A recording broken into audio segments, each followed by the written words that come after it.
Génesis 2, 1, 5. El séptimo día no fue descanso por agotamiento, fue reposo por cumplimiento. Dios no colapsó, concluyó. Y en ese reposo no hubo fatiga, hubo plenitud. No fue pausa por debilidad, sino silencio de satisfacción.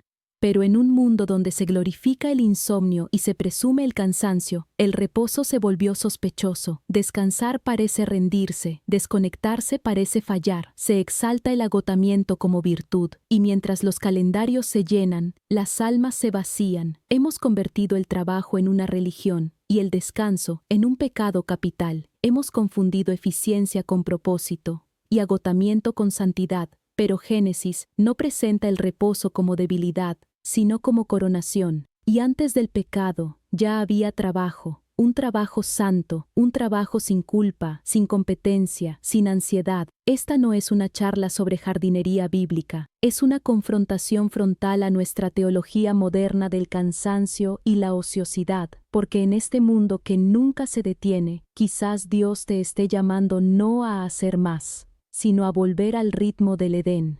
En Génesis 2, 1, 5. Y fueron acabados los cielos y la tierra, y todo el ejército de ellos. Génesis 2, 1. Aquí no hay espacio para teorías de evolución abierta. Aquí no hay ajuste progresivo de especies. Dios no dejó paréntesis abiertos en la creación. Todo fue acabado. La creación no fue un prototipo. No fue una beta. No fue ensayo y error. Fue una obra finalizada con precisión total. Cada célula tenía su función, cada estrella su órbita, cada molécula su orden, cada criatura su código genético completo.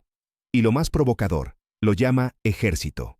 El universo no es una masa inerte, es un ejército, con jerarquía, con orden, con misión. El cosmos tiene disciplina, los astros obedecen, los átomos se someten. El universo no cuestiona, cumple. Y aquí viene la confrontación. ¿Quién es el desobediente en esta historia? El hombre. La única criatura con libre albedrío. Es también la única que cree que puede mejorar el diseño. Mientras las estrellas cumplen su curso, nosotros discutimos si hay curso. Mientras las partículas giran con precisión, nosotros decimos que todo es azar. ¡Qué ironía!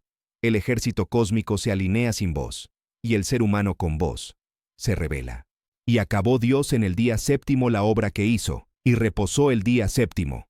Génesis 2:2. Aquí comienza la revolución teológica. Dios descansa.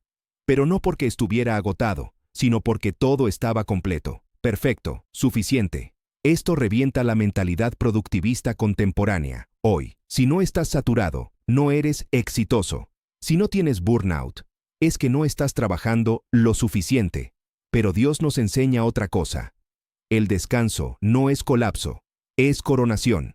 No es evasión, es celebración. No es derrota, es sabiduría. Liturgia del descanso. 1. No haces porque estás cansado, haces porque ya fue suficiente. 2. No descansas por debilidad, descansas por obediencia. 3. No cesas por limitación, cesas por propósito. El sábado no fue inventado por Moisés, fue instituido por Dios. Antes de la ley, antes del pecado, antes del desorden, Dios modela un ritmo, trabajo con sentido, descanso con propósito. ¿Y qué hemos hecho nosotros? Reemplazamos el ritmo por la obsesión, el descanso por culpa, y el reposo por ansiedad disfrazada de productividad. Y bendijo Dios el día séptimo, y lo santificó. Génesis 2:3. Ahora entra un principio aún más profundo. Dios bendice el tiempo, no bendice un lugar, no consagra un objeto, consagra un día. Esto rompe el paradigma moderno. El tiempo ya no es neutro, no es una hoja en blanco, no es una sucesión de minutos sin sentido. El tiempo puede ser sagrado, puede ser litúrgico, puede ser sello de bendición. Y este día fue santificado no porque estemos cansados, sino porque necesitábamos recordar a quién le pertenece el tiempo. Pero aquí llega la confrontación actual. ¿Qué hemos hecho con ese día? Lo transformamos en jornada extra, en comercio encubierto, en feria de distracción, en entretenimiento que no reposa, solo adormece. El día santo se volvió tiempo libre, un escape de lo eterno, en lugar de un retorno a lo sagrado. Pero el séptimo día no fue hecho para Netflix, fue hecho para que volvamos la mirada al Creador del tiempo. Dios no santificó el descanso para que huyas del lunes, sino para que te prepares para el cielo. Y si no aprendemos a reposar ahora, ¿cómo vamos a vivir la eternidad? El reposo como orden, no como opción. Dios no sugiere el descanso, no lo ofrece como recomendación voluntaria, lo establece, lo modela, lo santifica. Antes de la caída, ya había reposo. Antes del pecado, ya había ritmo. Antes del dolor, ya había pausa. El descanso no es remedio para el estrés moderno. Es el diseño original del Creador. Un diseño sin ansiedad, sin agendas apretadas, sin culto a la fatiga. Pero nosotros hemos convertido el activismo en identidad, el agotamiento en trofeo, la ocupación constante en símbolo de valor. Y ese sistema es idolatría. Idolatría del rendimiento. Idolatría del éxito. Idolatría del hago, luego existo. Y lo más grave, también hemos bautizado esa idolatría. En la iglesia se le llama pasión por servir. En el trabajo, compromiso. En la cultura, progreso. Pero Dios lo llama desobediencia al ritmo santo. Y entonces llega el día séptimo, y Dios, con voz silenciosa pero firme, detiene todo, no porque esté agotado, sino porque quiere enseñar. Porque el que no descansa no es fuerte, es necio. Porque el que no para, no progresa, se desgasta, se rompe, se desconecta de lo eterno. Y el que no se detiene para adorar, acaba adorando su desempeño. Estos son los orígenes de los cielos y de la tierra. Génesis 2:4. Aquí el tono cambia. El estruendo cósmico del capítulo 1 cede paso al susurro íntimo del capítulo 2. El Génesis celestial se convierte en Génesis terrenal. Ya no hay truenos de creación. Ahora hay soplo, ya no se nombra el universo. Ahora se forma un hombre, no más galaxias. Ahora, un jardín. Dios nos lleva del macrocosmos al polvo, del universo impersonal a la historia con nombre propio. Porque en realidad, el propósito de la creación no era cósmico, era relacional. Dios no creó para exhibirse, creó para habitar con el hombre. Y esta línea, estos son los orígenes, es como un nuevo prólogo, uno más íntimo, más pastoral, más humano. Aquí empieza la historia del hogar de Dios con el hombre. Aquí comienza el relato que no termina en las estrellas, sino en un jardín, porque el Edén no fue el backstage del Génesis, fue el escenario principal. Cuando Jehová Dios hizo la tierra y los cielos, y toda planta del campo. Génesis 2:4-5. Y ahora, atención al golpe más sutil y más letal. No había aún hombre que labrase la tierra. Y por eso la tierra no daba fruto. Dios detuvo la productividad hasta que el hombre apareciera, porque sin propósito no hay producción. Sin diseño no hay cosecha. Sin administración no hay multiplicación. La creación no era automática, era relacional. No funcionaba sola. Esperaba al hombre, esperaba a su mayordomo, a su labrador, a su imagen. Y hoy, el hombre quiere el Edén, sin obedecer al dueño. Quiere fruto, sin esfuerzo. Cosecha, sin siembra. Recompensa, sin responsabilidad. Quiere una creación que le sirva, pero sin servir al Creador. Y esta es la ironía moderna. Nos llaman guardianes del planeta, mientras nos negamos a ser siervos del diseñador.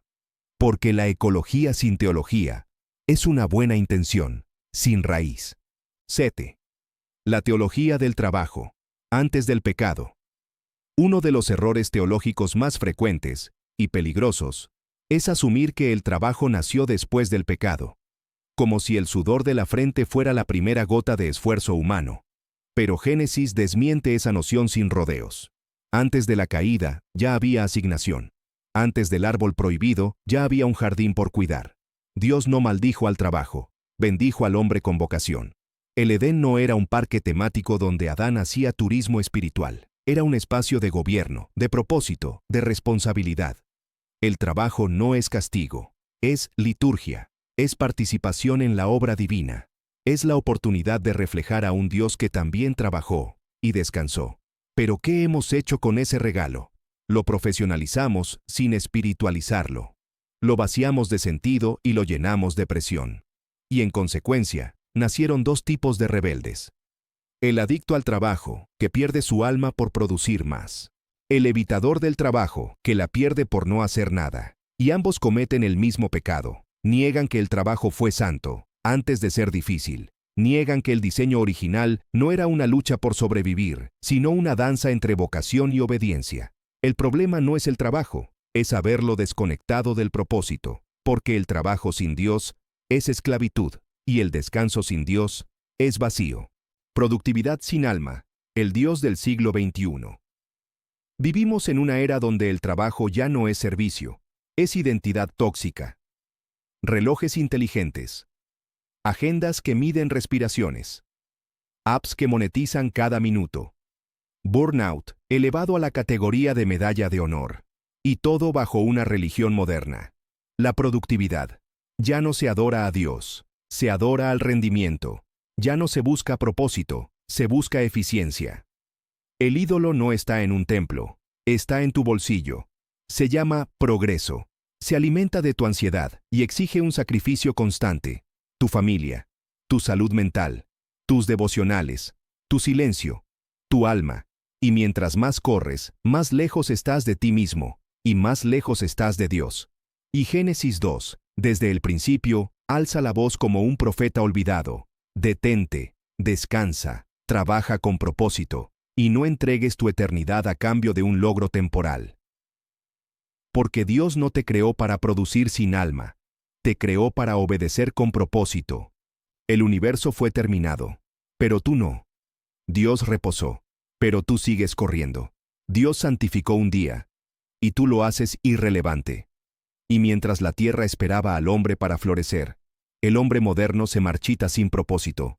Vuelve al diseño. Descansa como Dios. Trabaja como antes del pecado, y entonces comprenderás por qué fuiste creado.